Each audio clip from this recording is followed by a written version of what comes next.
Very warm welcome, folks, and what a weekend it was of Major League Rugby action. Dan Power here with you for MLR Kickoff, joined as always by the Professor, Pete Steinberg. And Pete, Super Saturday kicked off again. All these games on Saturday, one game on Sunday.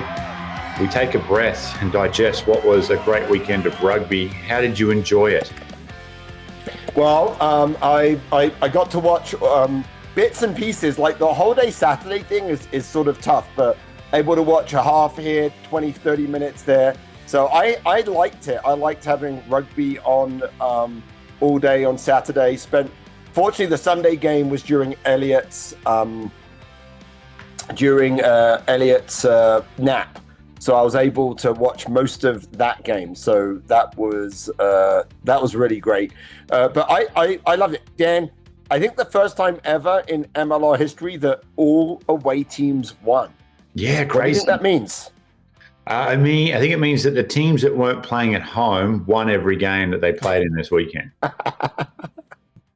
But, I mean, is it home field advantage isn't as big as it used to be?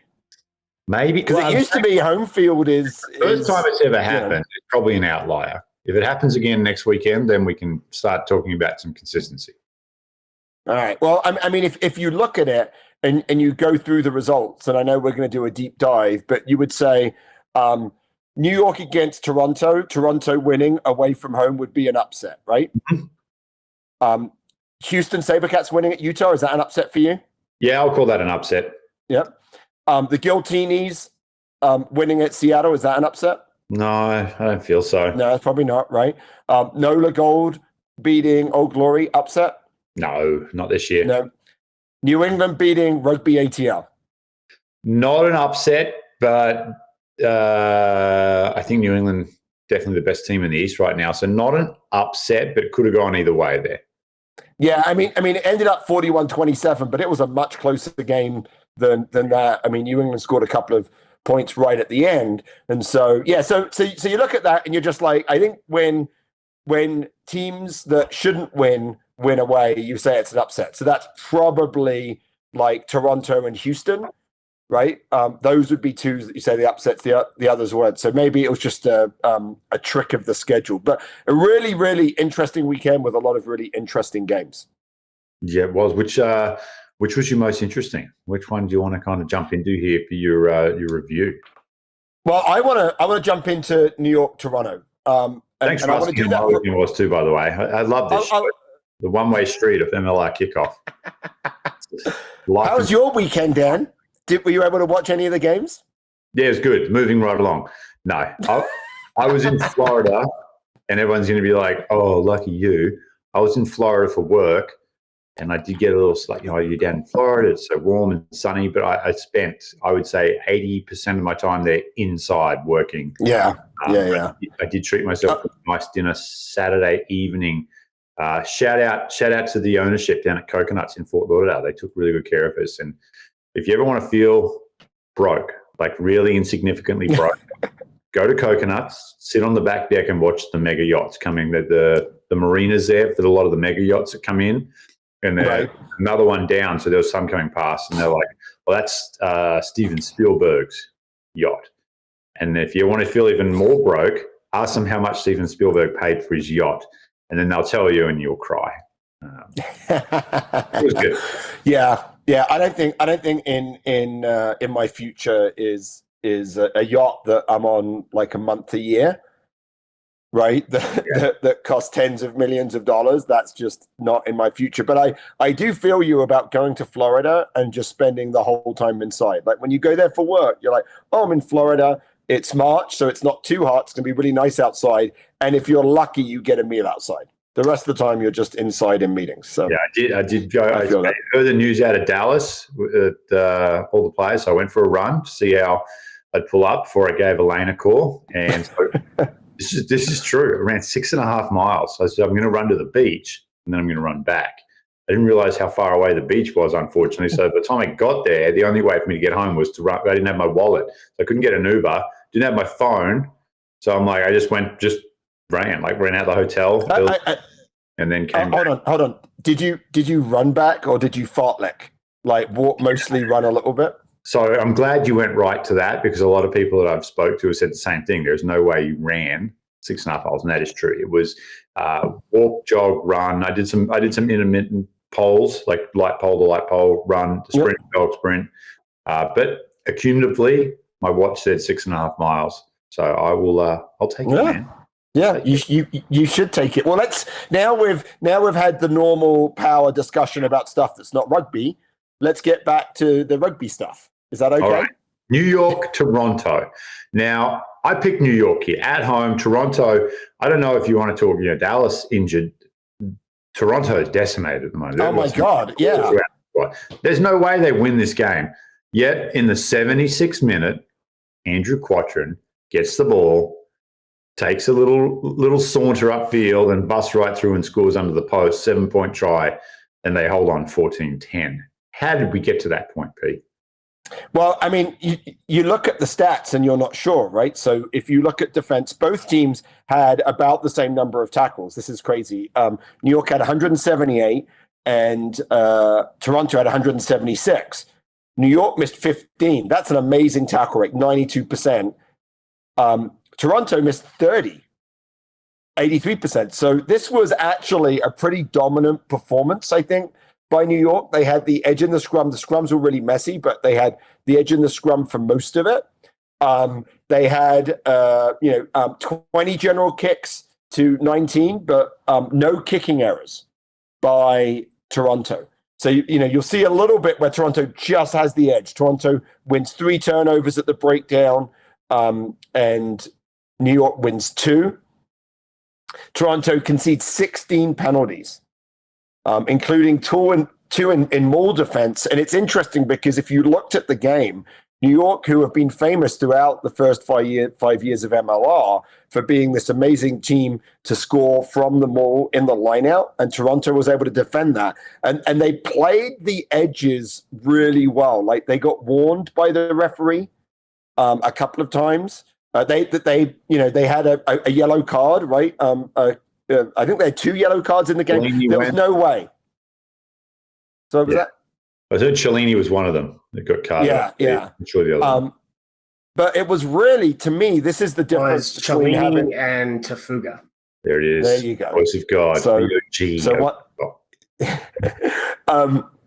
But the handling errors of New York was the problem. And I think what we really saw was the difference was, Andy Ellis, world-class scrum half, playing at fly half because of injuries. Sam Windsor just coming back, and Sam Malcolm, right? Actually one of the best fly halves in the league. And so what you saw is a Toronto team that was just more efficient. When they had the opportunities, they scored because they have someone that can really run their attack. And Andy Ellis, very smart rugby mind, but not a natural fly half, stands a little bit too deep, not able to bring runners into space. And so throughout the game, Toronto looked like they were a little bit more dangerous. New York had the territory, they had the pressure, but they weren't able to push that into points. Yeah, it is interesting. I mean, if you would have told me Toronto is going to go into New York, score 2 tries, yeah, I'm okay with that. I can deal with that. Score 2 tries and win the game, crazy. You go into a padded cell. But the attack of New York it was the old, just couldn't click out of first gear. And maybe it is that injury to Heighton, and then Windsor coming back from an injury probably doesn't look 100%, if I'm being honest. Out of necessity is there. It's interesting. They moved on from a Chris Mattina, who had great versatility value. He's in Austin now, and you kind of look at the challenge of being a general manager or a head coach in Major League Rugby, of how you balance rosters around creative players, because LA is going through it. Lost, Rennie Aye's come out of retirement to play 10, but how do you balance that roster to have creative players beyond 1 or 2? Like New York, 2 great 10s, Heighton and Windsor, both injured, so. Well, I think, I mean, you see it a little bit, like the way to do it is the way New England have done it, right? So Bowden Wacker really came in as a fullback and ended up playing fly half. And when he comes off, they bring on Harrison. They have 2 starting fly halves now. And so they got someone to play 15, kind of discovered through injury last year that Waka's actually really good with the ball in his hands as a 10, particularly an attacking 10, and they already had Boyle on the book. So there's a little bit about how you manage that versatility. Yeah, it is interesting. And I think, again, we're way off New York, Toronto here, but Bodine Waka was coming back from a really serious knee injury last year. So the form we're seeing this year is like, again, some people are probably like surprised, but I think internally and within Bodine Waka's mind, he knew it was coming. So you remember last year, his leg would be just taped up from groin to ankle, and he's healthy and showing what he can do. All right, let's keep moving on. We talked a little New York, so we're actually going to bring in one of their young stars. It's a kid who's had a really good start to the year, and you talked about Andy Ellis, one of the greatest nines, not in Major League Rugby, but probably we've seen in rugby in the last 15 years. 20 years, sorry, Andy, probably 20 years. But I'm up there too. So this young fella comes from the area and, came in with pretty high raps in terms of what his potential would have been in Major League Rugby. Had his foundation year last year and then got the opportunity this year to step into the role and has handled it really well. So I'm excited to bring him in, fellow New York Athletic Club guy as well, I believe. So it's always good to have. You dread the red when you play for Old Blue. AC on 3. So let's bring him in. Enough mucking around. Connor Buckley, number 9 for New York. Joining us now is scrum-half from Rugby New York, Connor Buckley. Born and raised, there is no more New York than Connor Buckley. Even Frank Sinatra will bow down to the King of New York. Connor, thanks for joining us, buddy. How you doing? Oh, I'm good, man. Thanks for having me on. It's great to have you here. Into your second year professional rugby, is it? Second. Yeah. How you liking things so far in MLR? I'm loving it. I mean, even just, I've only been in it now for a year and a half, but, the difference from this year to last year is crazy. The competition's already up. Facilities are better. So, yeah, I mean, I'm loving it. This is going to be, I don't want to do a version of This Is Your Life because you're just way too young for that. We could probably do that more with me than you, but let's go rewind here. Let's take it back to the start of the rugby journey for you. You come out of the hotbed for American rugby, Xavier High School. Talk us through your time at Xavier, where the hooks of rugby were sunk in initially, and just some of that amazing alumni and that Xavier experience. Yeah, so I went to Xavier. I never planned on playing rugby, to be honest. I love baseball and football, so I played football. And part of the football thing at Xavier is that the coaches try and get you to play rugby. So, I went and played football. I was wrestling between baseball and rugby for the spring. And I decided to give rugby a shot. And to be honest, I haven't really looked back. So who was the first person to approach you to come out for rugby down there? It was John Kelly, actually. You might remember Seamus Kelly. Yeah, Seamus. Big USA Eagle. Yeah, his dad had a big influence on me. He was the freshman football coach. And he kept coming up to me, and he didn't want me to play baseball. He wanted me to go try rugby and told me to go try scrum-half. So, I had a lot of respect for John Kelly. God rest his soul. And so I owe a lot to him and his family. Yeah, I think you're not alone there. I know a lot of guys that come through at school who say the same thing about JK, and obviously his son Seamus, went on and had a spectacular career as well internationally. Yeah. From there, you don't go far. You just go up the road, Iona College. Yeah. Tell us about the first time you met Bruce McLean. I think I was at so my senior year, I had never planned on even going to Iona. I applied as a sort of a safety school, and I was talking to Bruce out at actually one of my parents' restaurants out in Breezy Point. Yep. Kennedy's, and give it a shout out, give it a plug, mate. Yeah, why not? So I was talking to Brucey there, and he didn't think I was going to go there either, but he had mentioned to me that they had a great program. He could help me out financially going there. So, I started to get to know Bruce from there, and definitely a character for anyone that's met him, but a great guy. And God, I owe a lot to Brucey too. So, I'm happy I went to Iona. Did he pick up the tab at the restaurant, or did he just do the dine and dash on you? Oh, it's a good question. You know what? I can't even joke about him. Bruce is famous for picking up tabs, so he probably did. He honestly, you and I could have our own show of just talking about Bruce McLean, and I think that we'd have a lot of guests. One of the most colourful characters in American rugby, but probably one of my favourite people. He was our coach at Nyack when I was there, but much beyond that, I think his induction into the New York Athletic Club Hall of Fame was kind of an indication that people who flew in all over the world to celebrate. Oh, yeah, I was at that too. That was a good time. Yeah, but just a great guy. So from there, you get into Iona. What year are we in when you started Iona? What year? Oh, geez, what's that? 2017? Fall 2017 would be the. So the meat of your college career, MLR, exists. 2018, we kick off and we start rolling.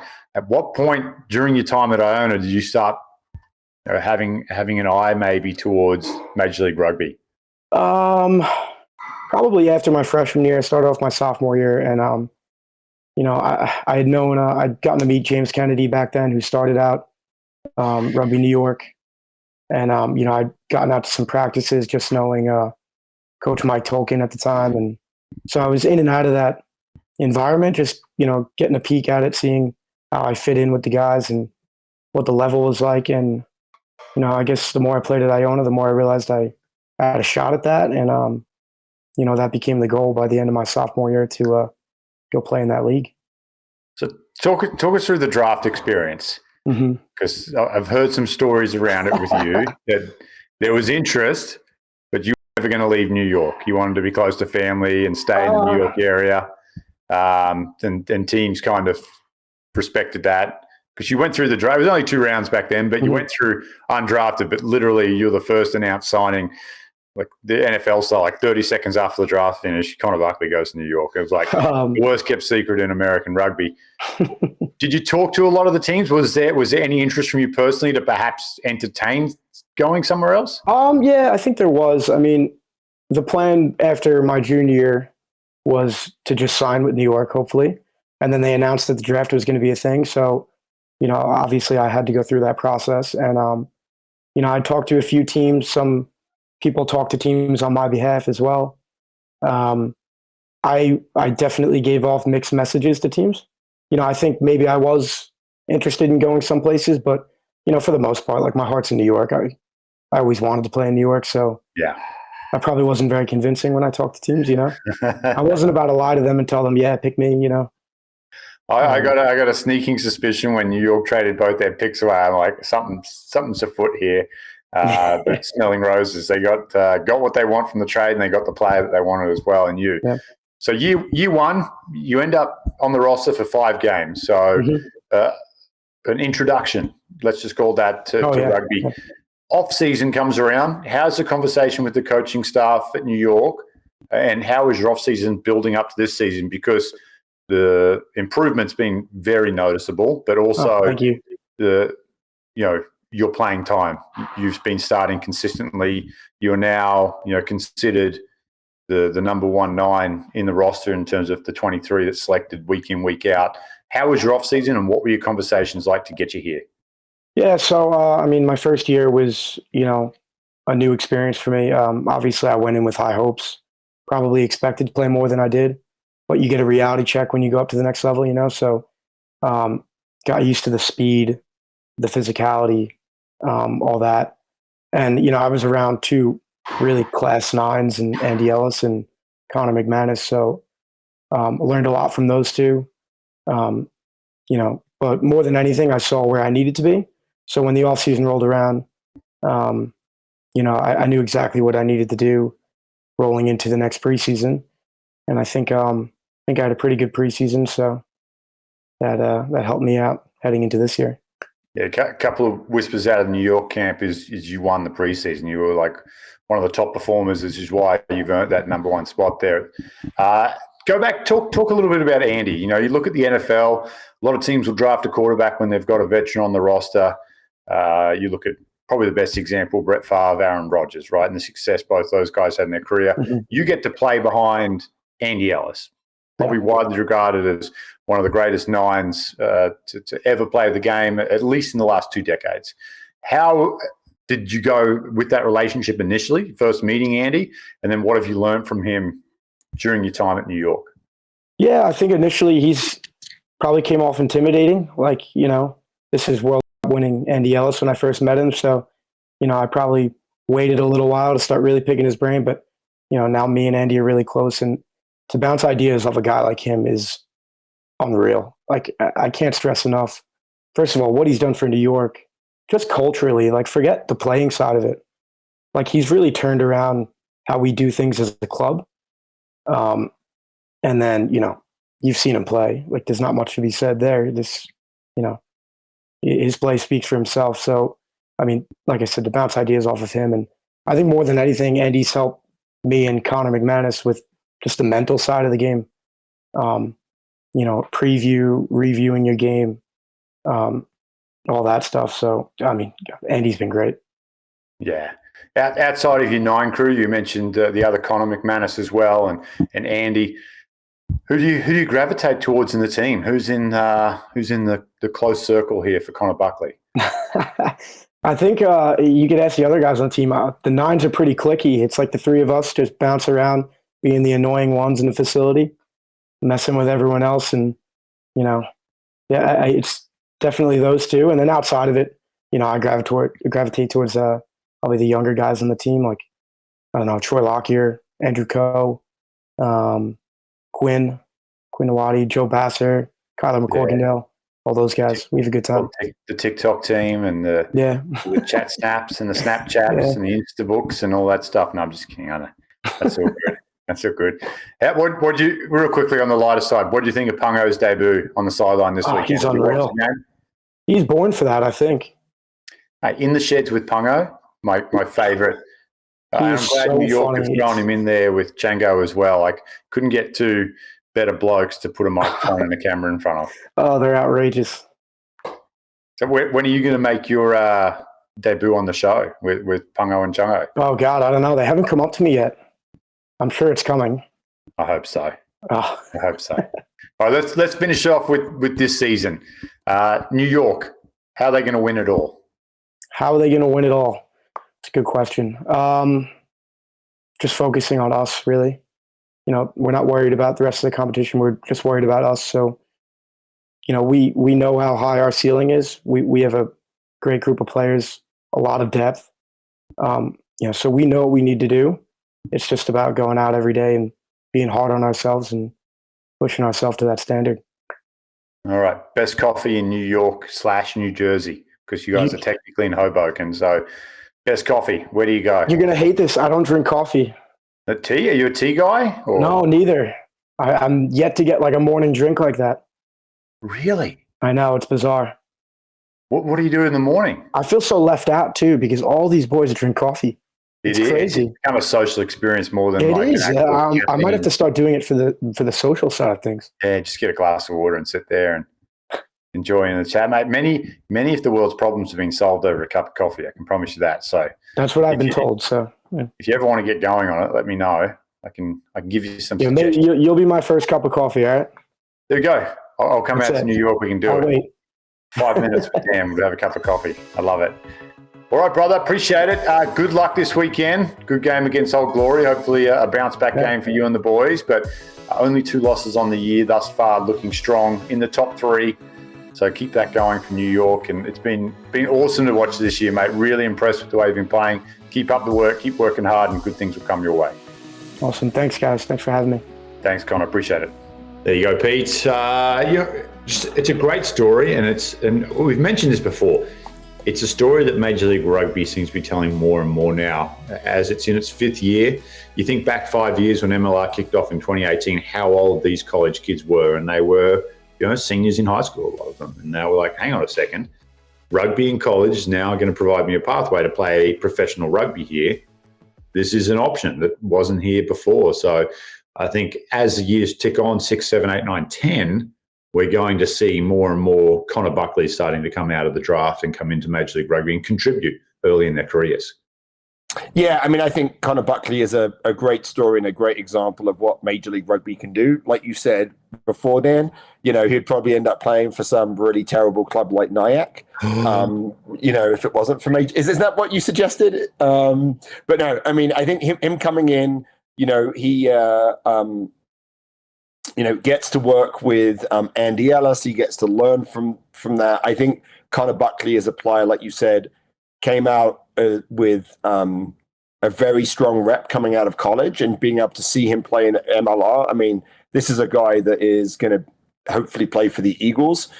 Scrum-half is one of those positions that I think, being able to play is going to be really important. And, as someone who started relatively young, he's going to be someone that we need to watch. Absolutely, I agree. And good to see. He went undrafted, but I think it was pretty well known that he didn't want to leave the area. So I think he was on a lot of teams' boards, but the process was he's going to stay in New York, so he stays in New York. All right, mate. Let's move on. It's time. Professor's Breakdown, Rugby 101, with the Professor Pete Steinberg. What do you have this week? What's on your mind? So what's on my mind is, rugby is a full contact sport, and you'll often hear coaches and commentators say that, whoever wins the contact is going to win the game. So I just want to give a little bit of insight into what that means, and what fans should look for when they're thinking about winning the contact. And this is one of the interesting things I think about Toronto. We talked about Toronto versus New York. Toronto is one of the smallest packs in the league, but they often win the contact. And so they do two things to win the contact. The first is they get their shoulders lower than the opposition. It doesn't matter if you're a tackler or if you're a ball carrier, it's body height. And it's whoever has the lowest shoulder is the one that can win. And then the second thing is footwork. So as a defender, what you want to do is you want to have the same foot as your shoulder when you hit. That's the most powerful position. So you're trying to put your body weight through the opposition. That means if I'm lower and if I'm hitting with my same shoulder and same foot, then I'm going to win. That's what you do on defense. But on attack, it's about the footwork to avoid the strong shoulder. And one of the things that Toronto does really well is right before that contact, they move their feet, right? They shuffle them. They're very agile. And that makes it really difficult for New York or any of the defenses to get their shoulders onto that contact. So they have a lot of offloads, teams that move their feet on attack, don't get that strong shoulder. They're able to drive forward, get past, and they're able to offload. They're able to get faster ball, because when you get the ball past the defender, all the defense has to retreat before they can enter the ruck. And so that contact point for many coaches is the critical thing. And if you watch games like New York and Toronto, the first thing when I was watching is I'm like, wow, Toronto is winning this contact point. Because New York didn't win the contact point, they couldn't get fast ball. Because they couldn't get fast ball, they couldn't get into their flow. But every time Toronto went forward, they won that contact point. When they had the ball, they were able to flow. So that contact point is so critical in how your team plays. Yeah, it's a good learning point for young players, especially in the pack as well, is to always be working on your footwork. I know sometimes it's seen as a outside back kind of thing, and it definitely is, but that good little footwork you can do, especially in those tight where you're one or two off the ruck, a little bit of footwork in there, shimmying between players. Yeah. Quick ball, like you said, it snowballs, right? Quick ball on quick ball creates opportunities. So that was a good one, Pete. That's a good one. Thanks. I mean, to be honest, it's becoming more and more difficult to come up with stuff. We've done most of the big stuff. So, yeah. I mean, maybe if there's any fans out there that want to hit us up on the socials for questions that they have for the professor that we can dive deep in, that would be good. And maybe, Dan, one of the things that we should do is maybe have a power breakdown, and maybe we talk about like roster management. Yeah, or we can talk about like, appearance on the field, like how to have your socks up and your jersey. You said rugby's that's true. I can have the optional contact segment where it's like, this is how you avoid contact when playing 80 minutes of rugby. Have Paul Laseinde at 12 and you give it to him early and you avoid contact. Rugby's an easy game.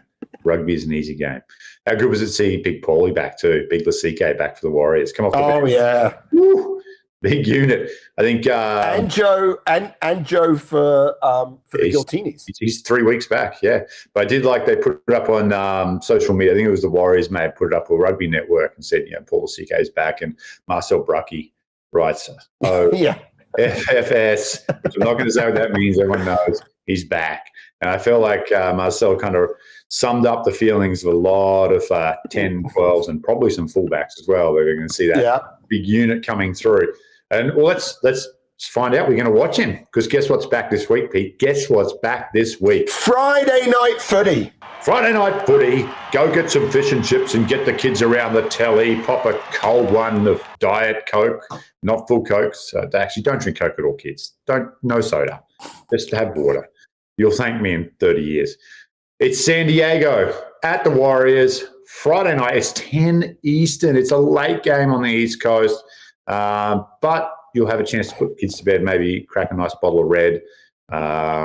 Both teams wear red. I like synergy. So Cab Sav, Merlot. If you're feeling dangerous, get a Malbec, which I actually like a Malbec, full-body Malbec. But anyway, all right, Pete, this one's on the Rugby Network. It's a late one. Who do you like here? I actually like the Legion here. They're coming off a bye. They're an older team. I think that's important. We spoke to Marnono a couple of weeks ago. This is a guy that knows he hasn't yet played his best. I think with that week prep, the Warriors, they struggled against the Sabercats, right? I mean, this was a big gut check. I think they've still got some challenges in their backs. I think the Legion wins this. I think it's going to be close because it's always hard to play at Utah. But if Houston can do it, I think the Legion can do it as well. I think the Legion are going to be dark horses this year in the West. Yeah, they've won ugly so far, which is always a good trait, right? If you can win ugly early on, then you get into some rhythm. Like you said, older players, they understand the long grind of the season and when you want to peak. And Peterson, Robshaw, Nonu, all championship caliber players. So this could be I'm just trying to pull up the Warriors just signed a young scrum half. It's last name Going. He's the grandson, Zion Going. I believe the grandson of Sid Going, famous New Zealand All Black. So 9 has kind of been an area where they've haven't looked as solid as they have in years past, with especially last year with that combination of Hurst and Basker and Hurst, depending on what Pittman wanted to do there. So that could add a little bit of spark to the back line. And I saw Teo on the wing as well. Not sure how I feel about that. I kind of like him at fullback, but we'll have to see how to do. I'm leaning with you as well here, San Diego, even though on the road. I think the bye has hurt teams. I think it will actually help them just because of their age. Give them a chance to freshen up. And hopefully for San Diego fans, they weren't walking on any bridges that collapsed as well in San Diego. So sorry, Dallas. All right, moving on. Saturday, April 2nd. This one is a big one. ATL coming off a loss to New England will be smarting as they head to Toronto. The first home game in 6,242 days in Toronto. That's what it feels like, but we're going home, Toronto. You've finally got rugby back this Saturday. 12 p.m. Eastern. Cannot wait for this one, Pete. No, I think this is going to be a really good one. I think you've got to go with Toronto here. I think that they're going to be so excited. I think it'll be close. They'll have to deal with the physicality of ATL. We talked about how Toronto is small. They like to use their footwork to get beyond the tackler, but ATL does double tackles. You can't get footwork to get beyond double tackles. So they're going to have to find ways to get outside that ATL defense. Maybe they'll be healthier. I mean, it was a big win when you're beaten up, so they need to get some of their players back. But I think at home, I just want to pull for Toronto, even if they're not going to win down. I think you just got to pull for them. Yeah, I agree. I think ATL will be smarting, though. It didn't close well in that game against New England. I felt like they had them on the ropes there in that second half. It was a pretty lackluster performance for Atlanta. So they'll be smarting. And their defensive strategies works well against those smaller, more agile forwards. Like you said, they get 2, sometimes 3 in the tackle. They jam, they choke, and they hold up, and they can slow ball down really well. That should be a good game, actually. Looking forward to that one. That's the early one, Saturday. Also Saturday, a little later in the day, it's Nola Gold at New England, 4:30, back up in Quincy there. What a huge game. Now, for New England, that result on Sunday was brilliant for them because now they leap ahead in the East. New York losing Toronto. you're just worried this could be a banana peel game for them, a little complacency. Not saying it's going to happen, but potentially after a good win against ATL. New Orleans, they come off a win. They looked a lot better than they have in the last few weeks, so they're building as well. What do you think here? Well, I think I don't think it's a must win, but if NOLA lose this game and Toronto win, then NOLA find themselves maybe like almost 10 points behind the fourth place team, right? And so, I think NOLA have been inconsistent. Maybe they're coming into form. Like you said, they did look better. But I think I have to go with New England. I thought New England's performance away at ATL, they've got some depth there, Dan. They've got players they can bring off the bench. I know that there's some rumors about that you talked about with some players, potential a big name coming back. They're in a good spot. I think this will be a tough game. I'm going to go with New England. Yeah, I leaked that out there thinking that the announcement was imminent, and it still hasn't been announced yet, has it? So I'm starting to get nervous now that I'm going to be held accountable for starting rumors. But hopefully soon. No more. I'm going to get in trouble. All right, mate. Sunday, I've got a big docket on Sunday. A lot of games this Sunday. Old Glory at Rugby New York, 3:00 on Sunday afternoon. Old Glory yet to taste victory this year. New York 2-2 in their last 4 games, Pete, which is going to be interesting to see if they can get, again, injury has started to creep in there. We've talked about that in their creative positions, but big game for New York to bounce back here and stay in touch with New England on the East. Yeah, I mean, this is a big game for New York. I actually chose Old Glory. I picked them on Superbrew. I thought that might be against NOLA a chance. They played well. Again, Old Glory just haven't played for 80 minutes, but I can't imagine. I mean, this is going to be a big shock if New York lose this one. It's a big game for them to stay in touch. I think this is New York. I think their pack is just a bit too good for Old Glory's pack right now. Yeah, I'm going to agree with you there. I think New York bounced back here in a big way as well, getting hopefully a little healthier this week, so they should be a little stronger coming into this one. Also, Sunday, moving on, Dallas at LA, 5 p.m. Eastern out there at the Coliseum, this one on the Rugby Network. You feel for Dallas, right? Like, the big news was that they had an incident down there during their bye week. I think they lost 7 players.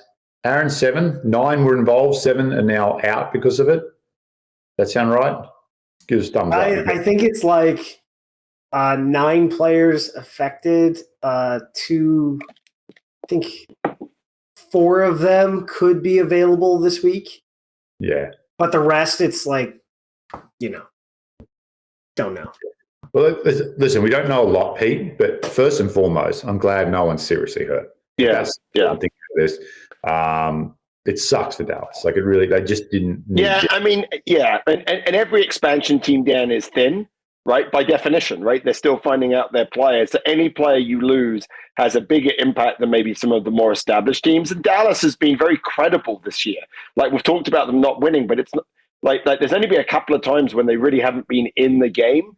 And so, it'll be an opportunity, right? It'll be an opportunity for some other players to step up and get their chance. And we've seen this before. I mean, maybe not exactly like this, but we've seen this where maybe they can find a diamond in the rough, a couple of players that are deep in their bench to step up and actually show that they can play. So opportunity for some of those fringe players.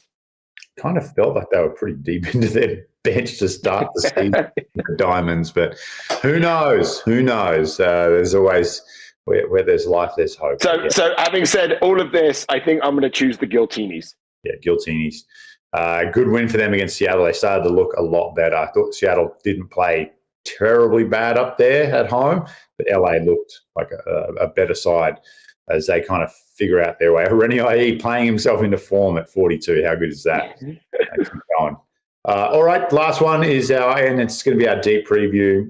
It's Houston. So it's is the Texas Cup still real? So there was something that came up where they're like getting rid of the Texas Cup. They're renaming something.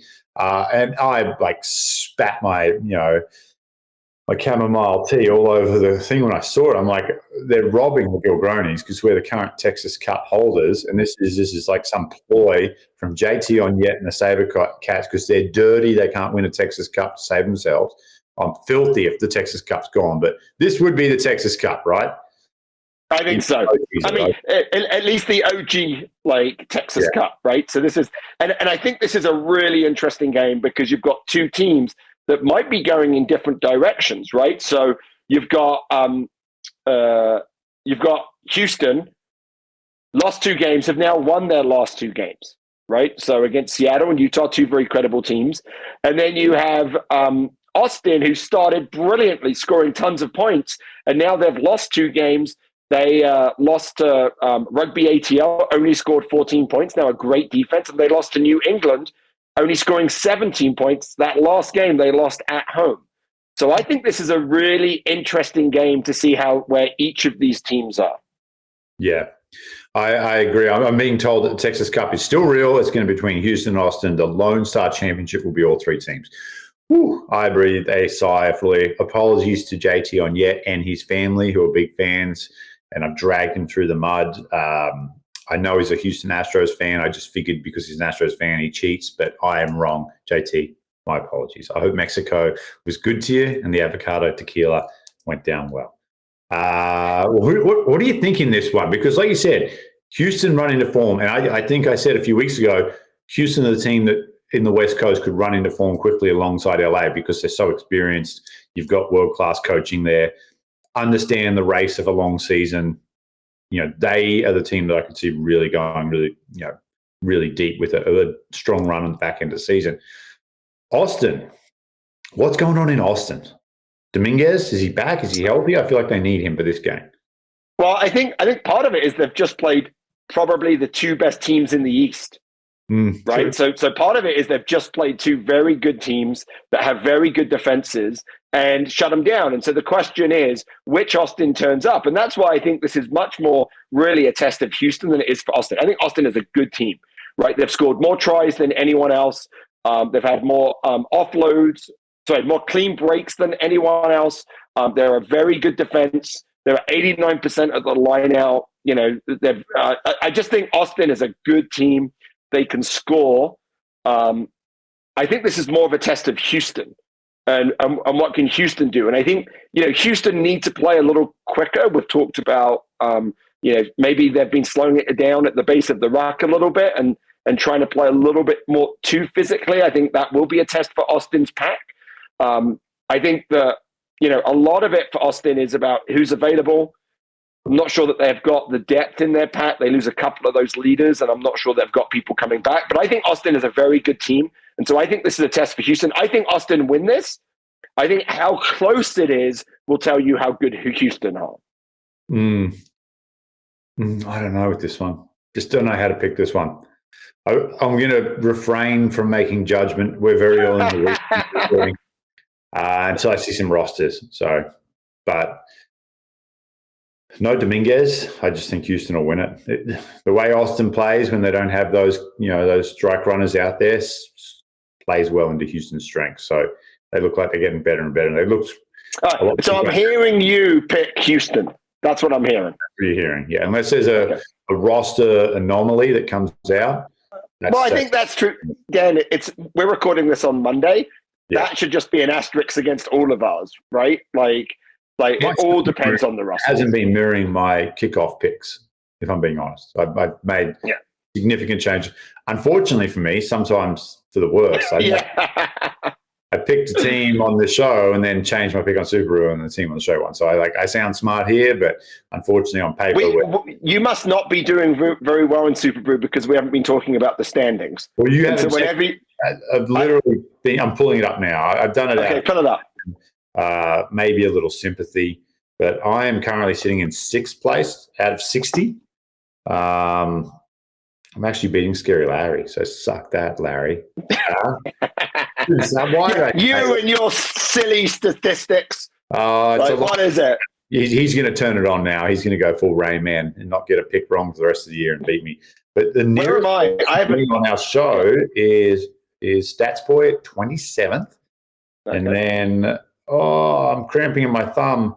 Oh, I'm scrolling so much. 48. Yes. 48. There was one weekend where I forgot to pick. It I doesn't got destroyed this weekend. It was not fun. So what I like is that Stats Boy got destroyed this weekend and is in middle of the pack. I didn't get destroyed. I went in I think I went 2 and 3. I was pulling for that DC. I'm like, I need to start for me to get back up. I need to start getting some of these wild card. But as soon as you do that, you just sink further down, right? So you needed to pick Toronto, not DC. That was the big one on the weekend. I don't think there was a lot of people who picked Toronto. Yeah. The other one that kills me is the points difference, like the win pick, match picked, and then the bonus. I never get those. I pick the winner, but I never get within the points difference. Yeah. And it's starting to ruin the way I watch some of the games. Like I had New York by 13 over Toronto, and they're up by 3 in the 70-odd minute.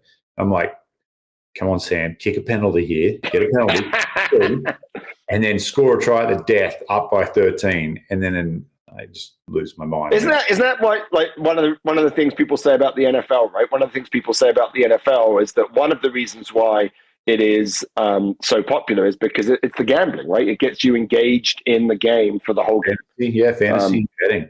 I'm the same way. I play fantasy football every year, and I very rarely feel like I support teams now. I support players on my fantasy team.